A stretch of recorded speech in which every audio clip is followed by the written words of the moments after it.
शिक्षा पर जोर देती है। आज का कार्यक्रम एक सांस्कृतिक कार्यक्रम नहीं होकर लोकतंत्र की एक पाठशाला है, जिसमें आप बच्चों को से उम्मीद की गई है कि वो अपने पढ़े गए पाठों को यहाँ पर इस ग्राम सभा के माध्यम से मंचित होते देखेंगे। इस ग्राम सभा में जिसमें आप ही के भाई बहन कोई सरपंच की भूमिका में है, कोई उप सरपंच, ग्राम सचिव, हेडमास्टर, कृषि सहायक, आंगनबाड़ी कार्यकर्ता, स्वास्थ्य कार्यकर्ता की भूमिका में है। उनके माध्यम से आप समझेंगे कि एक ग्राम को चलाने में, उसकी सुशासन की व्यवस्था में ग्रामवासियों की क्या भूमिका होती है। हमारी जो लोकतांत्रिक व्यवस्था है उसको एक लोकतांत्रिक व्यवस्था कहा गया है, जिसमें केंद्र सरकार के साथ साथ राज्य सरकारें भी अपनी भूमिका निभाती हैं और उसी के साथ साथ स्थानीय सरकारें भी। और स्थानीय स्वशासन के बारे में हमारे बच्चों को अक्सर कम जानकारी होती है। जितनी राजनीतिक समझ या यूँ कहिए कि जितनी राजनीतिक अभिक्षाएं हमें MP MLA के बारे में है, शायद हम स्थानीय स्वशासन को उतना बेहतर तरीके से नहीं जानते हैं। तो एक लोकतंत्र में जो सबसे छोटी और सबसे प्रभावशाली कड़ी होती है वो होती है हमारी ग्राम पंचायत। आज हम इस ग्राम सभा के माध्यम से जानेंगे कि उसमें प्रत्येक नागरिक की, ग्रामवासी की क्या भूमिका होती है। और किसी भी लोकतंत्र में एक जिम्मेदार नागरिक ही जवाबदेह सरकार घड़ता है। तो हमारी क्या भूमिका होती है, क्या जिम्मेदारियां होती हैं, किस तरीके से हम इस प्रत्यक्ष निर्णय की सरकार जो होती है, जिसको हम ग्राम पंचायत कहते हैं, उसमें अपनी भूमिका निभा सकते हैं, वो आप आज इस ग्राम सभा के माध्यम से जानेंगे। तो एक बार जोरदार तालियों से आज हमारी ग्राम सभा में सभी जो पार्टिसिपेंट्स हैं उनकी हौसला अफजाई कीजिए। अपनी तालियों के माध्यम से इनका उत्साह बढ़ाइए, इनको अपनी शुभकामनाएं दीजिए। और मैं आगे की कार्यवाही के लिए आज की ग्राम सभा के संचालक महोदय को आमंत्रित करती हूँ कि वो आए और आगे की कार्यवाही जो है वो शुरू करें ग्राम सभा की। धन्यवाद।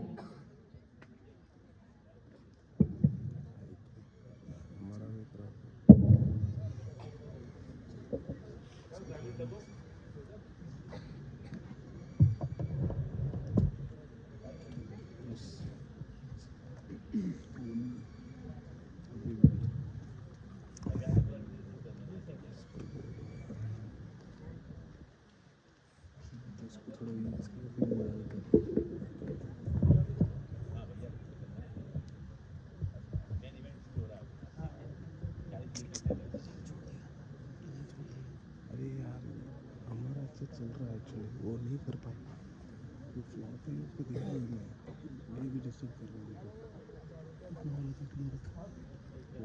लेकिन बीच में। सुप्रभात आदरणीय प्राचार्य महोदय, सभा में पधारे अतिथिगण, शिक्षकगण और मेरे सभी साथियों।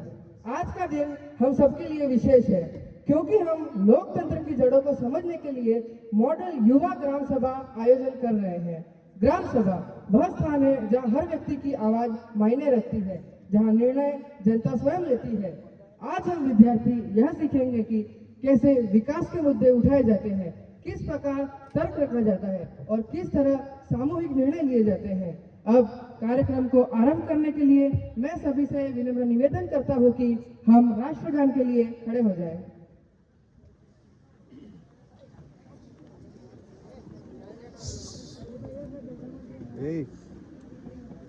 रिकॉर्डिंग चल रहा है, वहाँ जाके बोलो।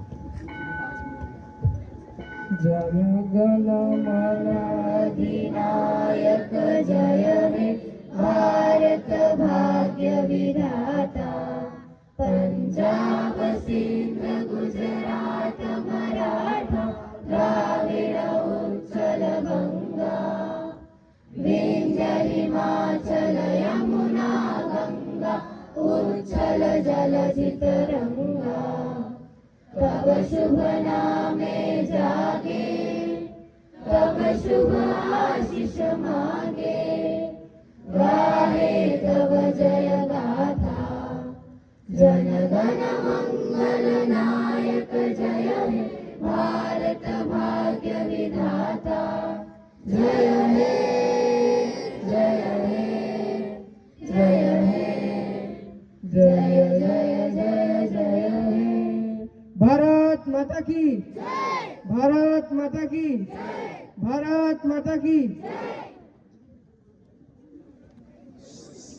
अब मैं ग्राम सभा की आगे की कार्रवाई के लिए उप सचिव महोदय को आमंत्रित करता हूँ।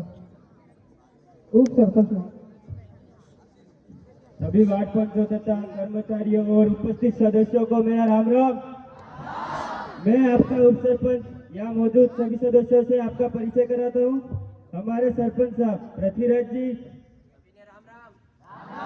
हमारे सचिव साहिबा टीना जी, हमारे हेडमास्टर चौहान जी, वार्ड नंबर 1 से यांशी जी, वार्ड 2 से कशिश जी, वार्ड 3 से कन्हैयालाल जी, वार्ड 4 से पुष्पेंद्र जी, वार्ड 5 से विकुल जी, कृषि सहायक चैंसी जी, ग्राम विकास अधिकारी यशराज जी, पटवारी महोदय वैभवी जी, आंगनवाड़ी कार्यकर्ता गौरी जी, एएनएम कार्यकर्ता प्रिंसी जी, ration dealer Aman ji, BDO Dnyanada जी, जल विभाग से प्राची जी, पुलिस विभाग से दीक्षित जी, मीडिया से दिनेश जी। अब आगे की कार्रवाई के लिए मैं सरपंच साहब को आमंत्रित करता हूँ। धन्यवाद उप सरपंच जी। सबसे पहले तो मैं सभा में मौजूद माननीय मुख्य अतिथि, विशिष्ट अतिथि एवं समस्त ग्रामवासियों का हार्दिक अभिनंदन करता हूं। आज की चर्चा शुरू करने से पहले मैं सचिव जी से आग्रह करूंगा कि वह पिछले वर्ष के आय और व्यय का ब्यौरा पेश करें। सचिव जी। सबसे पहले सभा में उपस्थित सभी सदस्यों एवं सरपंच को मेरा नमस्कार। मैं ग्राम सचिव पिछले साल के आय और व्यय का ब्यौरा प्रस्तुत करती हूँ। पहला, ग्रांटी नेट 5 लाख, सरपंच अनुदान 2 लाख, संपत्ति से आय 1 लाख, सेवा शुल्क 50,000, कुल आय 7,50,000, व्यय विकास कार्यक्रम 3 लाख, सड़क बनाने का काम 1,50,000, स्कूल में बेंच और टेबल 50,000। क्यों इतना झूठ बोल रहे हो? मेरा छोरा 5वीं में पढ़ता है, वो तो नीचे बैठ के पढ़ाई करता है। कहाँ गए आपके 50,000? कहाँ लगवाया आपने बेंच? ऐसा कुछ नहीं है। हेडमास्टर जी, हमने तो आपको पूरा फंड दे दिया था। सरपंच साहब, आपकी बात बिल्कुल सही है, लेकिन उस समय 10वीं 12वीं वाले बच्चों के बोर्ड के परीक्षा चालू होने वाले थे, इसलिए हमने बेंच और टेबलों की व्यवस्था उनके लिए पहले करवाई। हमारे पास जैसे ही दूसरा फंड आ जाएगा, सबसे पहले हम छोटे बच्चों की कक्षाओं में ही बेंच और टेबल लगवाएंगे। धन्यवाद। ऑफिस की सामग्री 20,000, कार्यक्रम का आयोजन 30,000, सामुदायिक कार्यक्रम 1,50,000, खेल प्रतियोगिता 50,000, स्वास्थ्य शिविर 50,000, कुल व्यय 6 लाख, आय व्यय शेष, कुल आय 7,50,000, कुल व्यय 6 लाख, बचत 1,50,000। धन्यवाद। धन्यवाद सचिव जी। पिछले ग्राम सभा के पारित प्रस्तावों की प्रगति रिपोर्ट एवं इस ग्राम सभा के एजेंडा को प्रस्तुत करने के लिए मैं सचिव जी से पुनः आग्रह करूंगा। धन्यवाद। मैं ग्राम सचिव पिछले ग्राम सभा के पारित प्रस्तावों की प्रगति रिपोर्ट एवं इस ग्राम सभा के एजेंडे प्रस्तुत करना चाहूंगी। माननीय प्राचार्य महोदय, शिक्षकगण एवं सभी सदस्यों को मेरा राम राम। आज की कार्यवाही शुरू करने से पहले मैं पिछली ग्राम सभा में लिए गए निर्णयों की प्रगति रिपोर्ट प्रस्तुत करना चाहूंगी। हमारी ग्राम सभा का उद्देश्य केवल प्रस्ताव पारित करना नहीं, बल्कि वास्तविक क्रियान्वयन सुनिश्चित करना भी है। इसी भावना से पिछले महीने के प्रस्ताव पर कार्यवाही की स्थिति निम्न प्रकार है। पहला, कचरा निपटान व्यवस्था। पिछली ग्राम सभा में यह मुद्दा उठाया गया था कि PM Shri school JNV Banswara second परिसर में तथा आसपास कचरा संग्रहण की व्यवस्था नहीं है। आप सभी को बताते हुए खुशी हो रही है कि विद्यालय द्वारा दी गई कचरा उठाने वाली गाड़ी की मांग जिला परिषद एवं स्वच्छ भारत मिशन के माध्यम से स्वीकृत कर दी गई है। अब सप्ताह में 3 दिन गाड़ी विद्यालय क्षेत्र से कचरा उठाती है। यह हमारी ग्राम सभा की एक महत्वपूर्ण उपलब्धि है। और PM Shri school JNV Banswara second की तरफ से एक और शिकायत आई गई थी कि स्कूल मैदान की सड़क नहीं मिल पाई थी। इसके लिए मैं पटवारी जी से पूछना चाहूंगी कि मैदान की सड़क क्यों नहीं मिल पाई, इसमें विलंब क्यों हो रहा है। माननीय सरपंच महोदय और सभी ग्रामवासियों को मेरा नमस्कार। उस रास्ते पर ग्रामीणों ने अतिक्रमण कर दिया है, तो उनके पट्टों की जांच जारी है। जैसे ही जांच पूरी हो जाती है तो निर्माण हेतु जमीन आवंटित की जाएगी। धन्यवाद। धन्यवाद। दूसरा, सड़क मरम्मत। मयूरमिल से चित्राडूंगरी तक का मार्ग, यह सड़क बरसात में अत्यधिक खराब हो जाती थी। पिछली बैठक में इसे सुधारने का प्रस्ताव आया।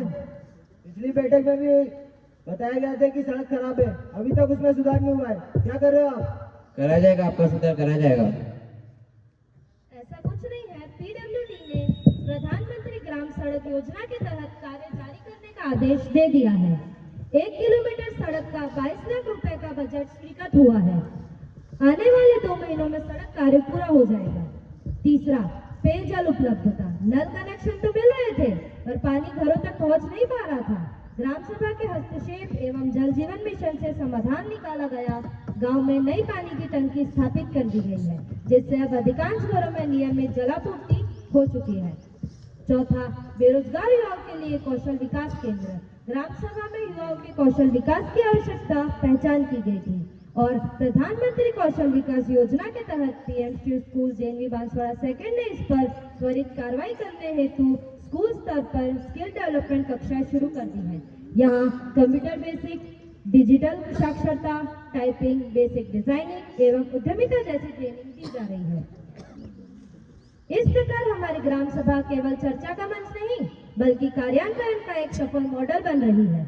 आज हम बैठक की मुख्य मुद्दों की ओर आगे बढ़े। पहला, शिक्षा एवं रोजगार। दूसरा, स्वास्थ्य और स्वच्छता। तीसरा, महिला सशक्तिकरण। चौथा, कौशल विकास एवं खेल। पांचवा, गांव के समग्र विकास की योजना और अन्य क्षेत्रीय मुद्दे। अब मैं हमारे सरपंच महोदय से अनुरोध करना चाहूंगी कि आज की कार्यवाही का औपचारिक रूप से शुभारंभ करें। सरपंच महोदय। धन्यवाद सचिव जी। मैं इस ग्राम ये रही मेरी सीसीटीवी कैमरा, जहाँ जाओ वहाँ की छुट्टी आती है। इधर भी नहीं सीखने देगी मुझे। अरे क्या हुआ माँ जी? ऐसा थोड़ी लड़के बैठते हैं, औरतें देखो कितने बड़े-बड़े पदों पर है। माँ जी किधर लेके जा रहे हो? अरे माँ जी बैठ जाइए। माँ जी सब खत्म होने के बाद पैसे मिलने वाले, बैठ जाओ। हाँ बैठ जाओ। मैं इस ग्राम सभा का सरपंच आप सभी का हार्दिक जोहार एवं अभिनंदन करता हूँ। मैं आप सभी को इस बात से अवगत कराना चाहता हूँ कि हमारे गांव या विद्यालय में समुदाय में विकास तभी संभव है जब हम सभी लोग विशेषकर युवा आगे आकर अपना विचार रखें। तो आइए बिना समय गवाए हम चर्चा की शुरुआत करते हैं। सरपंच जी, मैं कुछ कहना चाहता हूँ। हाँ बोलिए। राम राम सरपंच जी। राम राम। मैं किसान प्रतिनिधि अपने गांव के किसानों की एक सबसे बड़ी समस्या आपके सामने प्रस्तुत करना चाहता हूँ। जी। हमारे गांव में खेती पिछड़ी जा रही है। आप तो जानती है युवा लोग खेती छोड़कर शहरों की ओर जा रहे हैं। उन्हें खेती में आधुनिक तकनीकों का ज्ञान नहीं है। अगर उन्हें ड्रिप सिंचाई, फसल विविधता, फसल चक्रों और आधुनिक मशीनों का ज्ञान दिया जाए तो फिर से कृषि पर आकर्षित होंगे। धन्यवाद। आप बिल्कुल सही कह रहे हैं। मैं कृषि विभाग से संपर्क करूंगा कि अगले महीने से ही कृषि जागरूकता शिविर लगाया जाए, जिससे हमारे किसान भाइयों को आधुनिक तकनीकी का ज्ञान प्राप्त हो सके। युवाओं को भी इसमें बढ़ चढ़कर हिस्सा लेना चाहिए। क्या युवा समूह सहमत है? इस पर क्या कार्रवाई की गई यह पता करने के लिए मैं कृषि पर्यवेक्षक से पूछना चाहूंगा। आदरणीय सरपंच महोदय तथा सभा में उपस्थित सभी सदस्यों को मेरा नमस्कार। जैसा कि अभी इन्होंने अपनी समस्या रखी, इस समस्या का समाधान हमें मिलकर करना होगा, जैसे आधुनिक तकनीक अपनाना, बेहतर खाद व बीज का प्रयोग करना तथा कृषि की व्यवस्था को सुधारना। और तो और हमें जो सरकार द्वारा आयोजन किए जाते हैं उसमें भी बढ़ चढ़कर पार्ट लेना चाहिए, जैसे कि पीएम किसान, पीएम कुसुम, PMKSY जैसी योजनाओं में भाग लेना चाहिए। और तो और हम जल्द से जल्द कोशिश करेंगे कि हम इन लोगों के लिए एक शिविर भी लगाएं जिसमें आधुनिक खेती सिखाई जाएगी। धन्यवाद। धन्यवाद। जी, मैं भी कुछ पूछना चाहता हूँ। हाँ पूछिए। नमस्कार सरपंच जी। नमस्कार। मैं युवा प्रतिनिधि आपके सामने हमारे युवाओं की समस्याओं को रखना चाहता हूँ। मैं आपको बताना चाहता हूँ कि हमारे युवाओं में प्रतिभा की कोई कमी नहीं, परंतु संसाधनों की कमी है। अगर ये संसाधन उपलब्ध कराए जाए तो हमारे युवा अवश्य ही बेहतर करेंगे। हमारे कुछ ऐसे युवा है जो क्रिकेट एवं वॉलीबॉल बहुत शानदार खेलते हैं, परंतु संसाधन के अभाव के कारण ये रह जाते हैं। जी। इसी के उदाहरण के तौर पर मैं आपको प्रियांशु जी से मिलाना चाहता हूँ।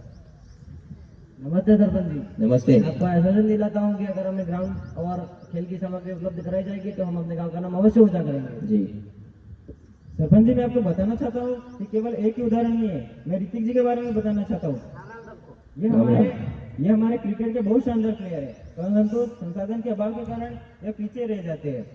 अंत में मेरा आपसे यही निवेदन रहेगा कि हमारे युवाओं को पर्याप्त मात्रा में अभ्यास एवं संसाधन उपलब्ध कराया जाए। मुझे आशा नहीं, पूर्ण विश्वास है कि भविष्य में बहुत बेहतर करेंगे। क्यों ग्रामवासियों, आप सभी मेरी बात से सहमत है? अरे कुछ क्रिकेट विकेट नहीं है, मैं रोक लगाती हूँ, ये क्रिकेट वाले आके वो फोड़ देते हैं। कुछ नहीं, क्रिकेट बंद कर दो इनका। ताकि मैं आपसे इस बात के लिए क्षमा चाहता हूँ, परंतु मेरा आपसे निवेदन है कि आप अपने उपले अपने घर पे सुखाए, ना कि ग्राउंड में। सूरज जी, आपने बहुत अच्छा सुझाव दिया है। हम जिला कलेक्टर जी से मैदान विकसित करने की मंजूरी मांगेंगे। इस बारे में हेडमास्टर जी, आपका क्या सुझाव है? सबसे पहले उप सरपंच जी और सरपंच जी को मेरा नमस्कार। नमस्कार। सूरज जी, बहुत ही अच्छी बात रखी है आपने। इस विषय पर हम ज़्यादा कुछ तो नहीं कर सकते, लेकिन हमारे विद्यालय का जो मैदान है उसको सभी गांव के निवासी उपयोग में ले सकते हैं। ये सप्ताह में 2 दिन खुला रहेगा। इसमें वॉलीबॉल, क्रिकेट जैसी अन्य खेलों की व्यवस्था करवाई जाएगी और मैदान के चारों ओर लेवलिंग करवाई जाएगी ताकि बच्चे सुरक्षित रहें, और इसमें श्रमदान भी करवाए जाएंगे ताकि स्वच्छता बनी रहे। धन्यवाद हेडमास्टर जी। खेल समिति और युवा समिति मिलकर इसका प्रस्ताव तैयार कर ले। आदरणीय सरपंच जी, सभा में उपस्थित सभी सदस्यों को मेरा नमस्कार। मैं महिला प्रतिनिधि आपके सामने 2 महत्वपूर्ण बातें रखना चाहती हूँ। पहली, लड़कियां अक्सर 9वीं 10वीं के बाद पढ़ाई छोड़ देती हैं। कभी उन्हें सुरक्षा का बहाना तो कभी दूरी का। हमें इस पर गंभीरता से काम करना होगा। दूसरी, महिला स्वास्थ्य। महिलाएं अक्सर उनकी महिला स्वास्थ्य बताती ही नहीं। उन्हें पोषण, स्वच्छता और मानसिक धर्म पर जागरूक करने की जरूरत है। धन्यवाद जी, बहुत महत्वपूर्ण मुद्दा उठाया आपने। हम भी चाहते हैं कि हमारी बहन बेटियां अच्छा स्वास्थ्य पाए और अच्छी शिक्षा पाए। इस कारण हम अगले महीने से ही इस समस्या को हम समझते हुए हम अगले महीने से ही महिला स्वास्थ्य शिविर शुरू करेंगे और वह स्कूल और पंचायत मिलकर एक अभियान बनाएंगे, हर लड़की स्कूल जाए। उप सरपंच जी, इस विषय में आपने कुछ राय रखी है? जी सरपंच महोदय, अगले महीने से ही महिला जागरूकता शिविर लगाए जाएंगे, जिसमें महिला का स्वास्थ्य, मासिक धर्म और पोषण पर विशेष ध्यान दिया जाएगा। मैं इससे आगे की जानकारी के लिए एनएम से पूछना चाहूंगा कि आपके पास इसके बारे में क्या सुझाव है? माननीय सरपंच महोदय, उप सरपंच महोदय, सभा में एकत्रित सभी सदस्यों को मेरा हार्दिक स्वागत। हमने मासिक धर्म के लिए, महिलाओं के मासिक धर्म के लिए शिविर चलाएंगे और आबर सफाई की भी बात की गई है। हम हर महीने सफाई अभियान चलाएंगे और लोगों को जागरूक करेंगे। धन्यवाद। आंगनवाड़ी कार्यकर्ता, आपका क्या मत है? माननीय सरपंच महोदय, सभा में पधारे सभी सदस्यगणों को मेरा नमस्कार। मैं आंगनवाड़ी कार्यकर्ता आपको ये बताना चाहती हूँ कि हमारी आंगनवाड़ी में टोटल 300 सैनिटरी नैपकिन आए थे, जिसमें से 200 नैपकिन बांट दिए गए और बाकी के बचे हुए नैपकिन भी बांट दिए जाएंगे। और हमारे गांव के 80 बच्चों को पोलियो की दवाई पिलाई गई, जिसमें से 45 बच्चे जो कि 4 साल से कम उम्र के थे और 35 बच्चे 6 साल से कम उम्र के थे। धन्यवाद। सरपंच जी, मैं आपको हमारे गांव की एक समस्या से अवगत कराना चाहता हूँ। हाँ, बोलिए। आदरणीय सरपंच महोदय और मेरे इतर ग्रामवासियों को राम राम। मैं पालक प्रतिनिधि आपसे यह निवेदन करता हूँ कि हमारे बच्चे बहुत प्रभावशाली है और वही हमारे देश का भविष्य है, पर उनके पास उचित पैसे नहीं है, जिसकी वजह से वो प्राइवेट लाइब्रेरी में जा सके। तो मैं आपसे यह आग्रह करना चाहूँगा कि जल्दी से जल्दी गांव में सरकारी ग्रंथालय लगाए जाए, जिसकी वजह से बच्चे अपनी पढ़ाई जारी रख सके। धन्यवाद। धन्यवाद। हम इस विषय को ध्यान में रखते हुए और आपकी समस्या समझते हुए हम पुस्तकालय के लिए एक कमरा और कुछ प्रारंभिक निधि आवंटित करेंगे। साथ ही हेडमास्टर जी, मैं विद्यालय से अनुरोध करूंगा कि हर रविवार फ्री कोचिंग सत्र कराएं। धन्यवाद। मैं गांव के विद्यालय की तरफ से ये आश्वासन दिलाना चाहता हूं कि हमारे स्कूल का जो पुस्तकालय है वो जल्दी सभी लोगों के लिए उपलब्ध होगा, ताकि जो पढ़ने वाले बच्चे हैं वो अपनी तैयारी अच्छे से कर सके। जैसा कि सरपंच साहब ने आपको बताया कि हर रविवार को फ्री कोचिंग दी जाएगी, तो इसका समय सुबह 7 बजे से लेकर शाम 5 बजे तक रहेगा। और मैं ये बताना चाहूँगा कि अभी हमारे पुस्तकालय में नीट, जेई और 10वीं 12वीं वाले बच्चों के नई किताबों का स्टॉक आया है। आशा करता हूँ कुणाल जी, आपको आपके प्रश्न का उत्तर मिल चुका होगा। सरपंच साहब, मैं कुछ पूछना चाहती हूँ। पूछिए। हमारे वार्ड में ना ही पानी के, ना ही बोरवेल और ना ही हेडपम्प है। जब आप हमारे वार्ड में आए थे तब आपने बोला था कि बोरवेल और हेडपम्प लगवाइए। लोगों को 2-3 किलोमीटर चल के जाना पड़ता है, जिसकी वजह से उनको बहुत परेशानी आती है। इसके लिए आपने क्या किया है? जी सरपंच जी, मैं वार्ड नंबर 2 की वार्ड पंच कशिश, ये मेरे ही वार्ड के हैं और आपने कहा था कि आप बोरवेल की सुविधा उपलब्ध कराएंगे, पर हमारे वार्ड में एक भी बोरवेल नहीं है। और जिस कारण इनको पानी लेने के लिए 3-3 किलोमीटर तक चल के जाना पड़ता है। और नल कनेक्शन तो हो गए हैं, पर नलों में समय समय पर पानी नहीं दिया जाता है। तो मैं आपसे कहना चाहूँगी कि आप हमारे वार्ड में बोरवेल की सुविधा उपलब्ध कराएं, ताकि इनको पानी की समस्या से बाहर निकाला जाए। धन्यवाद। बिल्कुल, हमने इस समस्या के बारे में जल विभाग से बात की थी। यह समस्या आपको जल विभाग से आई गई प्राची जी बताएंगे। सम्मानीय सरपंच जी और इस सभा में सभी लोगों को मेरा नमस्कार। राजस्थान में ग्रामीण क्षेत्रों में जल उपलब्ध करवाने के लिए हर घर जल योजना चलाई जा रही है, जिसके तहत हमारे गांव में 80% घरों में नल कनेक्शन हो चुकी है। बचे हुए घरों में भी नल कनेक्शन हो, ऐसा मैं प्रयास करूंगी। धन्यवाद। सरपंच जी एक सवाल मारू। हाँ बोलिए। સૌથી પહેલા સરપંચનો મારું રામ રામ। હું તમારો ગામનો રહેવાસી અહીં એક સૌથી મોટી સમસ્યા લઈને ઉપસ્થિત આવ્યો હતો। મારી વાત એ નાદરા પ્રથા માટે।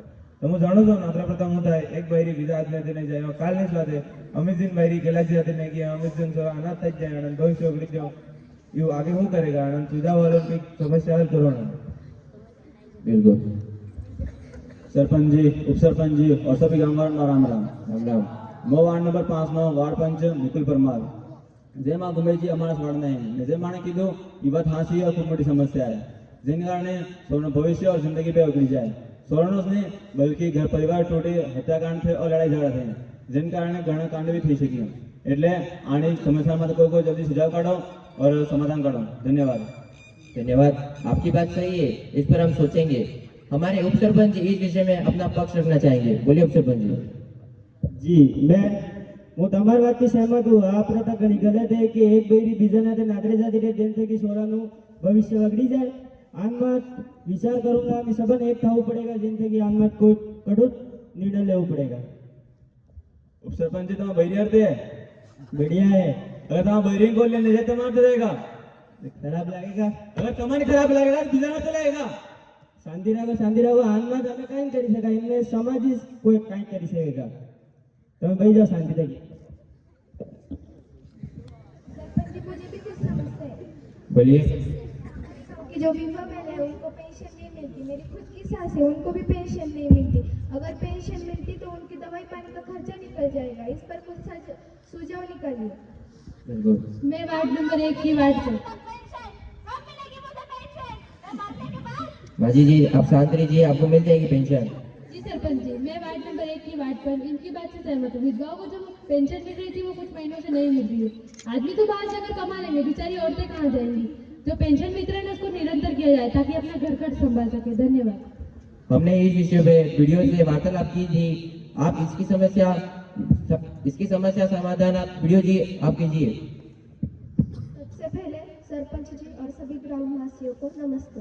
मैं आपको यह अवगत कराना चाहूंगी कि राज्य सरकार द्वारा विधवा महिलाओं और वृद्ध लोगों के लिए 2 मुख्य योजनाएं चलाई जाती है, इंदिरा गांधी विधवा पेंशन योजना और मुख्यमंत्री वृद्धजन पेंशन योजना। अगर कोई तकनीकी कारण या कोई और कारण के वश आपको पेंशन नहीं मिल रही है तो कृपया करके सभा खत्म होने के बाद मुझे अपने नाम लिखवा दें। धन्यवाद। धन्यवाद वीडियो जी। सरपंच साहब एक मेरा सवाल। हाँ बोलिए।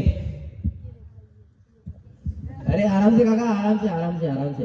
सरपंच साहब अभी आपको पता ही है शादियों का माहौल आ रहा है, तो ये लोग रात भर डीजे बजाते हैं। अभी 2 दिन पहले की बात है, महेश जी और रीना भाई की शादी थी, उन्होंने रात भर 3 बजे तक डीजे बजाया, जिसके कारण बच्चों को पढ़ने में भी समस्या है और बुजुर्गों को सोने में भी समस्या है। इसका हल निकाला जाए।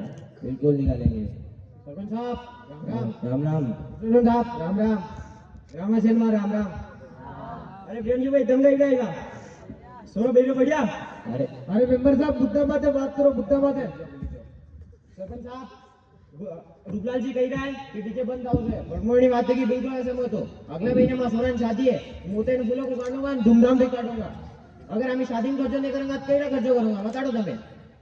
हाँ सरपंच साहब, अगर तुम्हारे डोगरो रात्रे होतू गए ना भारत आवी डीजे वगाड़ेंगे तमे હું કહું? ये बात है तुम्हारी, सही बात है। सरपंच साहब डीजे की इतना कामम गणन गोर चाली रहे, लालू भाई नो घोड़ डीजे की वजह चाली रहे। अगर तुम डीजे बंद कराए तो कति हूं करेंगे? सही बात है।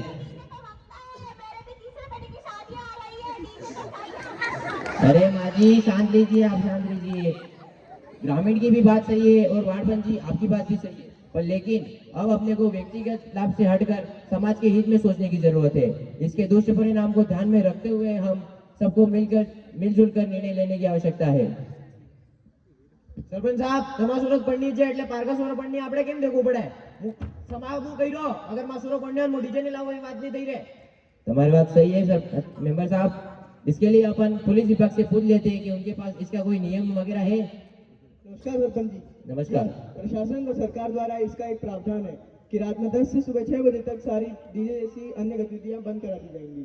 अगर ऐसा करते हुए कोई पाया जाता है तो उसे आईपीसी की धारा 290 व 91 के तहत 1 साल से अधिक की जेल व 500 रुपए तक का जुर्माना हो सकता है। धन्यवाद। कन्हैयालाल जी हमरी लो। कन्हैयालाल जी भाई जो मार कहेवाय की ते ग्राम नावसियो डीजे विवेक ना लूटू शांति रखो। कन्हैयालाल जी हमने शादी कराती है तुम्हारे सोरे ने खराबी है तो 5 साल जेल जाओ तैयार रहो। 5 साल जेल में कर लूंगा पर ये भूलो ना कि तमा कई वाटे में रुए। शांति रखो मेंबर साहब अपना गरम मत हो। धन्यवाद सरपंच साहब। धन्यवाद। सवाल है। हां बोलिए। सरपंच साहब તમારી ગિનતી है તમને ખબર है कि આપણે ગામની શાળામાં સટ્ટા પડેલા है हाँ। તો એને બંધ કરાવો કેમ કે માં ધણીએ જાય દારૂ પીને આવે ને મને મારે માં સોરન મારે તમારી ગિનતી है कि તમે એને બંધ કરાવો। એ તમને ખબર है कि આપણે જે બૈરે કમાઈને લાવો એ આમાંથી ઝઘડા કરીને પૈસા લઈ જાય તમે એને કહો કે દારૂ નહીં પીવી તમે સટ્ટા બંધ કરાવો તમે કોઈ કાર્યવાહી કરાવો મતે। आओ करे।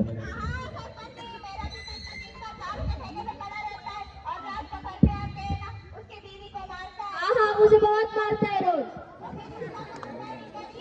हाँ निकाल बिल्कुल बंद कर देंगे। जी सरपंच जी ये बिल्कुल सही कह रहे हैं। आप तो जानते ही है हमारे गांव में कितने सारे दारू के ठेके हैं जिसमें 2 सरकारी ठेके हैं और एक कच्ची शराब का ठेका है जहाँ पर लोग अधिकतर शराब पीते हैं जो स्वास्थ्य के लिए भी खराब है।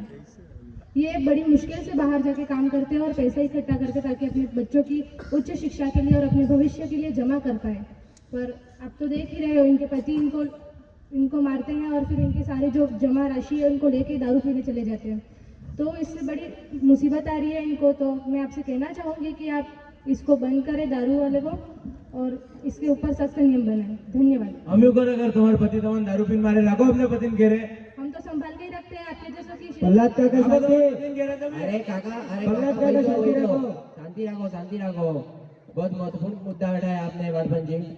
कच्ची शराब बनाना और इसका सेवन करना दोनों ही कानूनी अपराध है। ये हम इस समस्या के कारण हमारे पारिवारिक संतुलन डगमगाने लगा है। हमारी बहन बेटियां प्रताड़ना का अधिक भागी बन रही है। मैं पुलिस प्रशासन से यह आग्रह करूंगा कि जो भी यह अवैध कार्य कर रहा है उसके खिलाफ सख्त कानूनी कार्रवाई की जाए। जी सरपंच जी अवैध शराब बेचना या कच्ची शराब बनाना व बेचना दोनों ही कानूनी अपराध है। इसमें राजस्थानी आबकारी अधिनियम के द्वारा पहले बार में पकड़े जाने पर 500 रुपए तक का जुर्माना व 1 साल तक की जेल व बार पकड़े जाने पर 10,000 से अधिक का जुर्माना व 2 साल से अधिक की जेल हो सकती है। हम आपको ये भी याद दिलाना चाहेंगे कि पूर्व में प्रशासन इस पर कार्रवाई करने गया था जब हमने आपको और हमारे ग्राम पंचायत को सूचित करा था। और जब हम कार्यस्थल पर पहुंचे वहाँ पर ग्रामवासी हमारे विरोध में खड़े हो गए थे जिसके कारण हमें बिना कार्रवाई के लौटना पड़ा था। मैं आपको ये आश्वासन दिलाता हूँ कि आज अगर मुझे एक लिखित में आवेदन दे दिया जाए तो परसों तक सारे अवैध शराब के अड्डे बंद करा दिए जाएंगे। धन्यवाद। बिल्कुल ऐसे साहब ये हम आज ही आपको लिखित में दे देंगे। सचिव साहबा इसको आप नोट कर लीजिए। सरपंच साहब मैं अपनी बात रखना चाहता हूँ। हाँ बोलिए मेंबर साहब। मो वार्ड नंबर 4 में वार्ड पंच सरपंच साहब ने आए ग्राम सदस्य उपस्थित सबने जय गुरु मारो। जय गुरु। सरपंच साहब केवो ना है तमे તમાર ઘેર ગડી તે હોના જેવી સડક બનાવી ની है ने वार्ड नंबर 3 में देखो ते ई તમારા કાકા હરી વાળા હતા તમે એને रोड बनावी आई लो। और वार्ड नंबर 4 की बात पहले भी रखी गई थी फिर भी इस बार कोई व्यवस्था नहीं की गई। सरपंच साहब तमे सरपंच बनने वादी काम करो। सरपंच साहब मैं बता दूं आपको कि अगले चुनाव में जो इसी तरह का हाल रहा तो अगले चुनाव में जब आप वोट मांगने आओगे तो कोई पानी तो ठीक है पर कोई उभू नहीं रवा दे। किम ग्रामवासी हमारी बात बराबर है के? सरपंच साहब इस पर कोई कार्रवाई करो और जल्दी से जल्दी हमें न्याय दो। बिल्कुल। उपेन्द्र जी हमारा वार्ड में रोड એટલે બની ગયો હતો કે મેં ચોમાસામાં અમારો રોડ તૂટી ગયો હતો। ઠંડા એટલા હતા કે પોક મારો પાણીમાં ડૂબી ગયો। सरपंच साहब ने हमारा वार्ड में हारी नहीं लगती। तुम्हारा वार्ड में भी रोड बनी जाएगा बजट आएगा धीरे तुम्हारा वार्ड में भी रोड बन जाएगा। सरपंच साहब कासो रोड पाको रोड तो ठीक है आए तो काशी वाट टंगी ना है काय क्या करो मेंबर साहब दिखियो है तो आका बहुत जल्दी रखिए मेंबर साहब आपकी समस्या हम समझते हैं। लेकिन आपने जैसा कहा कि यह समस्या हमने पूर्व में भी रखी गई थी, तो मैं आपको बता दूं, तब सड़क का कार्य शुरू कर चुके थे हम। पीडब्ल्यूडी में कुछ समस्या आने के कारण कुछ समस्या निर्माण हुई है, तो इसके जवाब में मैं पीडब्ल्यूडी से वार्तालाप करके पुनः सड़क बनाने का कार्य शुरू करवा दूंगा। जो भी हो सरपंच साहब, एक ही निवेदन है कि जल्दी से जल्दी मेरे ग्रामवासियों के लिए जल्दी से सही से व्यवस्था करी जाए। बिल्कुल बिल्कुल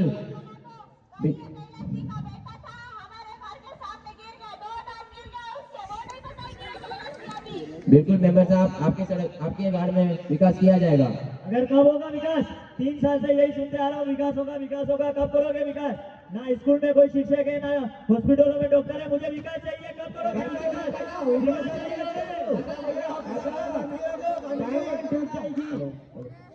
शांति रखो काका, शांति रखो, हमारा विकास मिल ही जाएगा। हाँ पूछिए। नमस्ते सरपंच जी, गाँव में सिलाई मशीन नहीं है, तो सिलाई मशीन सेंटर नहीं है, हमें सिलाई सीखने के लिए गाँव से दूर जाना पड़ता है, हमें बहुत दिक्कत होती है, तो कृपा करके आप सिलाई मशीन सेंटर खुलवाइए। बिल्कुल जी सरपंच जी, इनका मुद्दा सही है। गांव में एक भी सिलाई सेंटर ना होने के कारण इन्हें दिक्कत होती है, और सिलाई सेंटर होने से ये आत्मनिर्भर हो सकती है और विधवाओं को भी इससे सहायता मिलेगी। धन्यवाद। बिल्कुल हेडमास्टर जी। मैडम जी, मैं आपको बताना चाहूँगा कि PMKVY की योजना के तहत हमने हमारे विद्यालय में कौशल प्रशिक्षण के कई केंद्र खोले हैं, जैसे कंप्यूटर स्किल डेवलपमेंट और योगा। हम अगले महीने से सिलाई मशीन सेंटर भी खुलवा देंगे। तब तक मैं सभी लोगों को अवगत करना चाहूँगा कि वे जल्द से जल्द इसका रजिस्ट्रेशन करवा लें, ताकि हमको पता चल सके कि कौन कौन किस चीज़ में रुचि रखता है। धन्यवाद। धन्यवाद हेडमास्टर जी। સરપંચ સાહેબ એક બોલી ગયો છે। હા બોલીએ। સરપંચ સાહેબનું મારું નામ પહેલા અમને અનાજ મળતું તો હવે અનાજ નહીં મળતું, હવે અનાજ બંધ થઈ ગયું, તમને નહીં મળેगा, તમારા ઘર પર જ ચાલેगा, અમે ખોગાવો, અમે ભૂખો મરી जाएगा, આને પાછું चालू करावो अनाज। बिल्कुल सरपंच जी, ये बिल्कुल सही कह रहे हैं। कई दिनों से राशन नहीं मिल पा रहा है, जिसकी वजह से इनका घर चल नहीं पा रहा है सही से। आप तो जानते ही है, जब व्यापारी इनसे अनाज लेते हैं तो धूल के भाव लेते हैं, और जब इनको देते हैं तो सोने के भाव पर देते हैं, और जिसकी वजह से हमारे गांव के निर्धन परिवार इसको खरीदने में समर्थ नहीं है। तो मैं आपसे कहना चाहूँगी कि आप राशन डीलर से बोलकर राशन वितरण निरंतर करवाएं, ताकि इनको मुसीबत ना आए। धन्यवाद। बिल्कुल बिल्कुल बोलेंगे जी, सरपंच जी। आपकी बात सही है। अगली बार जब राशन में अनाज आ जाएगा तो आपको बंटवा दिया जाएगा। मैं राशन डीलर से पूछना चाहूंगा कि ग्रामीणों में अभी तक राशन वितरण क्यों नहीं हुआ? यहाँ पर सरपंच जी आपको और यहाँ पर बैठे सभी सदस्यों को मेरा नमस्कार। मैं आपको बताना चाहता हूँ कि हमारे गांव में कुल 6 क्विंटल गेहूँ, 2 क्विंटल चावल और 1 क्विंटल सोयाबीन और अन्य राशन आता है। उसमें से हमारे पास कुल 50 किलो गेहूँ, 20 किलो चावल, 10 किलो शक्कर बची हुई है। हमने ग्राम पंचायत के माध्यम से सरकार को अगले महीने के राशन के लिए आवेदन पत्र भेज दिया है, और जैसे कि आप सभी को पता ही होगा कि हर महीने की 5 तारीख को जैसे राशन वितरण होता है वो वैसे ही चालू रहेगा। बिल्कुल धन्यवाद। कहाँ हुआ है वितरण? मेरे बाद में तो कुछ मिला ही नहीं, तो आपके पास है, आपको वितरण कीजिए ना। मैं आपको बताना चाहूँगा कि सरकार के माध्यम से हमारे पास BPL की एक नई लिस्ट आई है, उसमें कुछ लोगों का नाम नहीं है।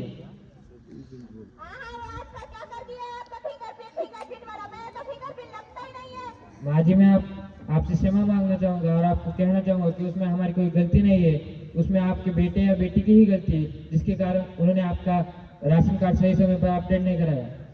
धन्यवाद। अरे माँ जी शांति रखे माँ जी। धन्यवाद राशन डीलर जी। और किसी को कुछ समस्या ग्रामीण वासियों? रूपलाल जी। हाँ ना, कोई समस्या नहीं है, तो हमें समस्या एक आधे रही सके हुए हैं। अरे हंसी बात कर देते तुम्हें यार।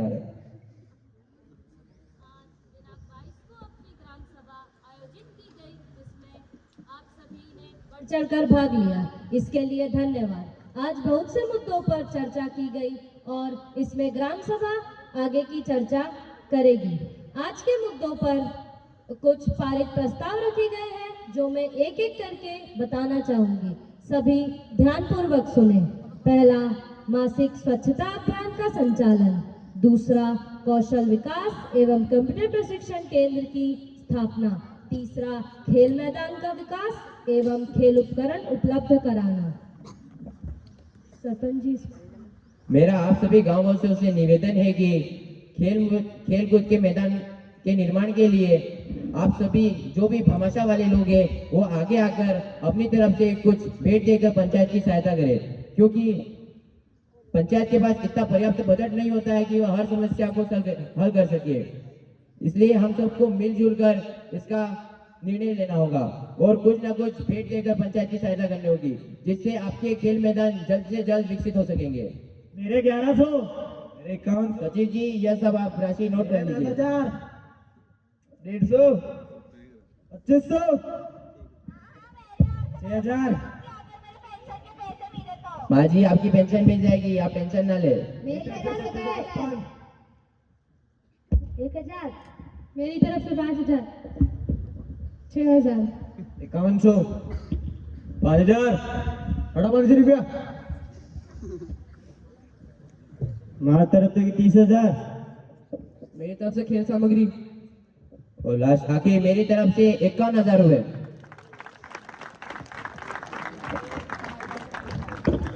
हमारा चौथा प्रस्ताव महिलाओं और युवाओं के लिए नियमित स्वास्थ्य शिविर, 5वां पुस्तकालय एवं करियर परामर्श केंद्र की स्थापना, 6ठा सड़क सुधार कार्य, 7वां रात में 10 बजे के बाद डीजे नहीं बजाया जाएगा। क्या आप सभी इससे सहमत हैं?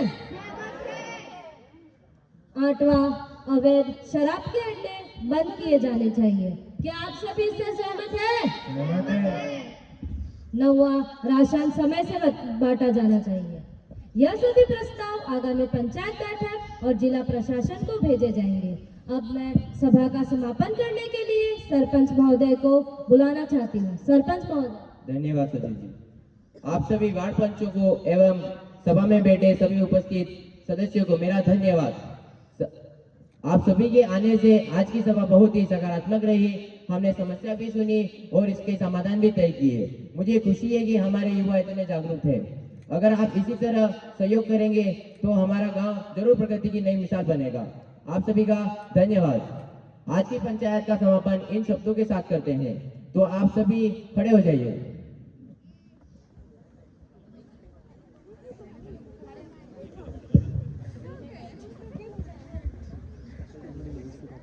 अपना दायां हाथ आगे करें। हम प्रण लेते हैं कि गांव के विकास और तरक्की के लिए हमने अपने गांव को नशा मुक्त बनाएंगे और सभी एक साथ मिलजुल कर रहेंगे और गांव की तरक्की के लिए होने वाले कार्यों में सभी बढ़ चढ़कर भाग लेंगे और शादी ब्याह और मृतक में होने वाले खर्च को भी कम से कम करने का प्रयास करेंगे और ज्यादा से ज्यादा पेड़ लगाएंगे धन्यवाद। बैठ जाइए। आज की पंचायत में जो भी मुद्दे आए थे और हमने उनको रजिस्टर में नोट कर लिया है, तो आप सभी उसे पढ़कर और पंचायत का तीसरा रिपोर्ट चेक कर अपने हस्ताक्षर कर दीजिए। सचिव जी।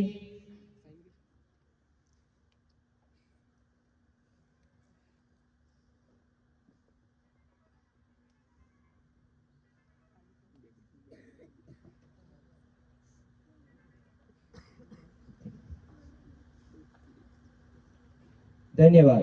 चलो भाइयों, आज की बैठक यही समाप्त होती है। और हाँ, आपके लिए पास में ही खान पान की व्यवस्था की गई है, कृपया करते हुए जाना। धन्यवाद।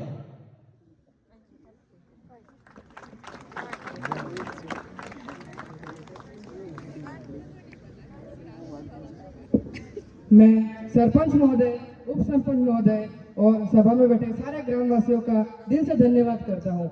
आप सभी की सक्रिय भागीदारी से यह मॉडल ग्राम सभा सफल रही। आइए हम सब मिलकर यह संकल्प लें कि जिम्मेदारी के साथ भागीदारी यही गांव, विद्यालय और देश की असली ताकत है। अब हम राष्ट्रगीत के लिए सब खड़े हो जाएं।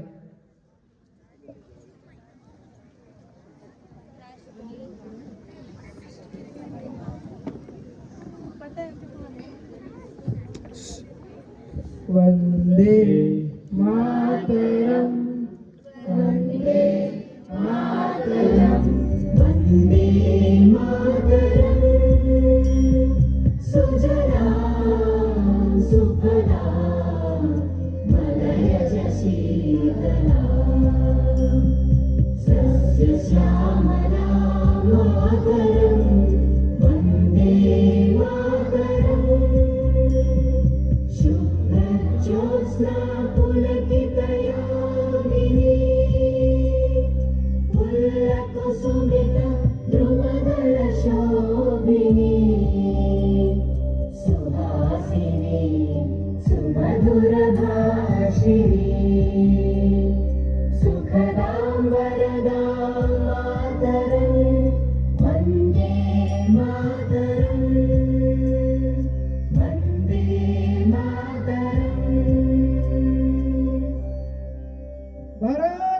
की भारत माता की भारत माता की।